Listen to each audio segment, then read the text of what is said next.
Assalamualaikum warahmatullahi wabarakatuh. Nungsira basina nausing asigi video asidi nupi singda athing matham libagi maram kharigino haibadugi matangdani. Nupi singda atamnana Islam dharmana athing matham libagi maramdi hairiba wari asidagi khangminnasi. Nong numit ama nupi amana maulana amada hanglammi ꯑꯩꯈꯣꯏꯒꯤ ꯁꯃꯥꯖ ꯑꯁꯤꯗ ꯅꯨꯄꯥꯁꯤꯡꯕꯨ ꯅꯤꯡꯈꯥ ꯇꯝꯅ ꯐ꯭ꯔꯤꯗꯝꯗ ꯃꯈꯣꯏꯒꯤ ꯄꯨꯟꯁꯤꯁꯤꯡ ꯑꯗꯨ ꯅꯨꯡꯉꯥꯏꯕ ꯃꯑꯣꯡꯗ ꯂꯦꯟꯍꯜꯂꯤ ꯃꯈꯣꯏꯅ ꯇꯧꯅꯤꯡꯕ ꯇꯧꯕꯗ ꯆꯠꯅꯤꯡꯕ ꯆꯠꯄꯗ ꯁꯦꯠꯅꯤꯡꯕ ꯁꯦꯠꯄꯗ ꯃꯈꯣꯏꯒꯤ ꯃꯅꯤꯡ ꯇꯧꯍꯜꯂꯤ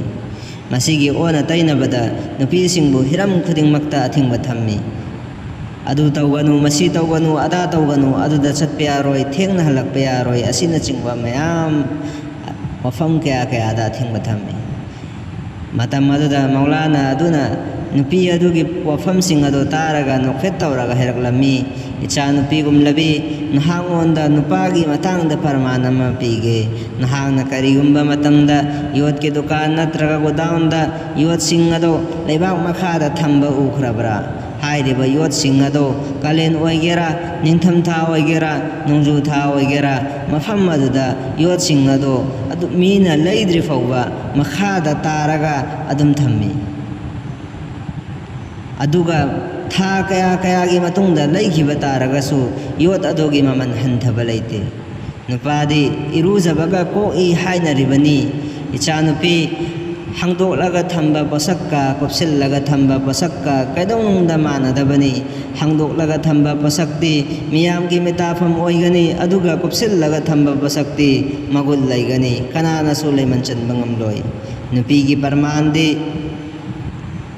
adugum laba sanalik yonba dukanda box amalai hairiba box adugi manungdasu box macha mayawi hairiba box macha adugi manungdasu box amasu yauri hairiba box adugi manungda diamond gi khudub amayawi hairiba khudub asi yamna section na thammi karigumba hairiba khudub asida dakpham ama takhiba tarabadi khudub adugi maman ado hanthakigani aduna maram oiraga section na thamlibani asimakni Islam dharmana nupi oibesingda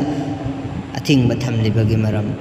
nupidi dakpham tadanaba magul leinanabagi damakta Islam dharmana nupi singda adugum laba wafam kharada athingba thamlibani nupi haibasidi yumgi mangalni laitengni karigumba laiteng oiriba sida dakpham leiraklabadi imung manung sagaina tai khudingmak chokpa nangi masini yot amasung diamond gi khudok khenaba masini nupa amasung nupi gi marapta khetnaba Allah tabarak taala na ikoina koi khudimag gyan tahan biboy sanu amasung asumba lambida satpangambagi tawfik ado pinabiboy sanu